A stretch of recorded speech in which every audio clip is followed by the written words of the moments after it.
Shalom everybody and welcome to a very special edition of Rega Beivrit all the way from Paris, France.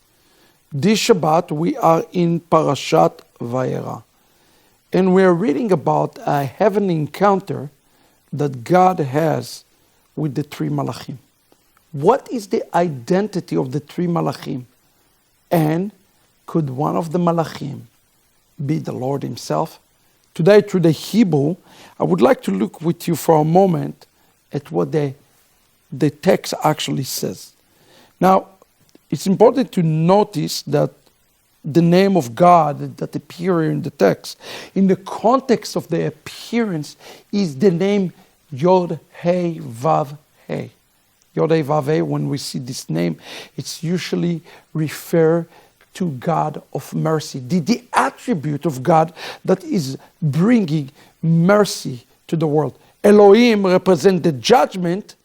Yod, Hey, Vav, Hey speak of the attribute of mercy that come to the world. So this is significant and important for us to understand.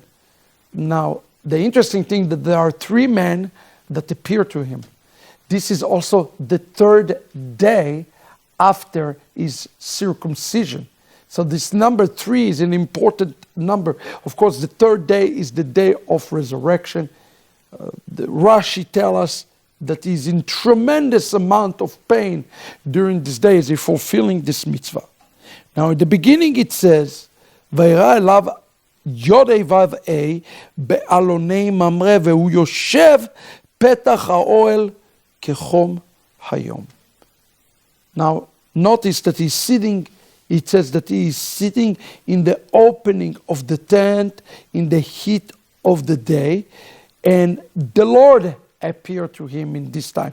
Again, Hashem is the attribute of mercy. So if we look at this just in the context of a subject verb, the one question that we have to ask ourselves, is there a comma here in the verse that says, God appeared to him, comma, he is sitting in the heat of the day. In essence, God appearing to him, and it has nothing to do with the angels. I would like to suggest to you that this type of interpretation is not only impossible, but is also, not only improbable, but also impossible. Because we see here in the text, in the very next verse, that he's looking up. Vehine shlosha anashim nitzavim elav. Now, some of the commentators seeing that everything that's happened here happened through a heavenly mirror. This entire thing is like a giant mirror that he's sitting through. It is not possible because he sees anashim. If it was a dream, he wouldn't be seeing anashim. It's important to understand he is running to them, and then said, "Va'ishtachu arza." First of all, as we're trying to determine through the Hebrew the identity of the Malachim, ask yourself the question, why would Abraham would bow down as the wealthiest, the most influential man of the land? Why would he bow down to the Malachim? That does not make sense. Now, we're going to find out more in a minute. Abraham does not speak to all three Malachim. He is speaking to one Malach in specific. We know that from the next verse. He said, Vayomer here. He called him here. Adonai, he said to him here. He called him Master, okay? He says to him, Master, Imna Matzati chen be'enecha. Now notice the word enecha. If I found favor in your own eyes, be'enecha speak to one of the three Malachim. If it would have spoken of all three Malachim, we would have seen the term be'enechem.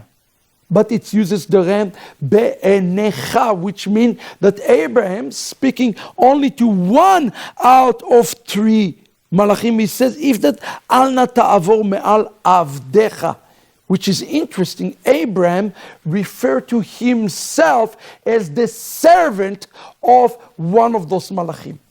Now think about it for a second. If it was an ordinary man that is passing, would Abraham call him the Eved, the servant of this man? After all, Abraham already entered into a covenant with God, and he knows that he is not to serve any other God. He left the world of polytheism into the world of monotheism, and here he's calling him the master, and he says, I am your servant. You see, it is impossible that he's spoken to all three malachim here. He's speaking to one malach. But it's get even more this story. He's going, of course, to find Sarah and tell her to prepare the food. And then a message is coming. It says that they were old and they're receiving this message. And here's what it says. Vayomer, again, Yod, Hey, Vav, Hey. Attributes of mercy. Vayomer Yod, Hey, Vav, Hey, El Avraham. Lama ze tzachaka Sarah. Why would Sarah laugh? But אמור, למה זה צריך לאמור, אף אמנם אלך אני זקנתי? Is anything impossible to God? Now it's interesting to notice how Sarah laughed. It says that Sarah did not have an ordinary laugh. It says Sarah laughed Bekirba. What do you hear when you say the word Bekirba? Again, always when you look at the Hebrew word and you deconstruct it, take the Be, take the Le, take the She in the beginning and throw them away. Those are form of possession. So let's take the Be out. Bekirba. What's the word karov? What's the word karov? It's the word to come close, to come near. When somebody laughs bekirba, it means that they laugh inside. They don't laugh outwardly. For example, I can be laughing at you right now and you wouldn't know it. Why? Because you're not a mind reader. But this individual here, who is known by the name of Yod, Hey, Vav, Hey, he has the ability to see the thoughts of people. Just like Yeshua in the book of John, chapter 10, was able to see the people's thoughts. Who is the one that can see people's thoughts? Only the Lord can see people's thoughts. And here he's called Yod, Hey, Vav, Hey. And Sarah is even denying it. She said, I didn't laugh. And he said, oh, yes, you did. I am a mind reader. I can read your thoughts. Okay? The upshot here is clear. This angel that appear as Yud, A, Vav, Hey, have a message of mercy, of grace to Abraham. The reason he appeared as Yud, A, Vav, Hey, and not as Elohim is because he brought a message of goodness to Abraham about the birth of his son Yitzchak. So the question becomes, is it true that God can take a form of a man? Can he take a form of the man? And the answer is yes. Of course, that Hashem can take the form of a man. He has done it here in the text. He's called Yudei Vav Hey. He is appearing as one angel that Abraham is bowing down to, and ultimately you have the attributes of even to read the mind of Sarah, something that belonged to the Lord himself. And later on, it says, Vayakumu mishama anashim. And they all stood up there. That's make a distinction between the people, the three malachim, and the one unique malach, who is the Lord himself, taking a form of a man. And that's why Nachmanides even opened the door for the fact that this malach could be the picture of the Lord himself. So does it mean that God can take a form of the man? Yes, he does. He can do it. He's done it. And he will do it again. He's done it again through Yeshua, our Messiah. This is not any way a violation of Torah.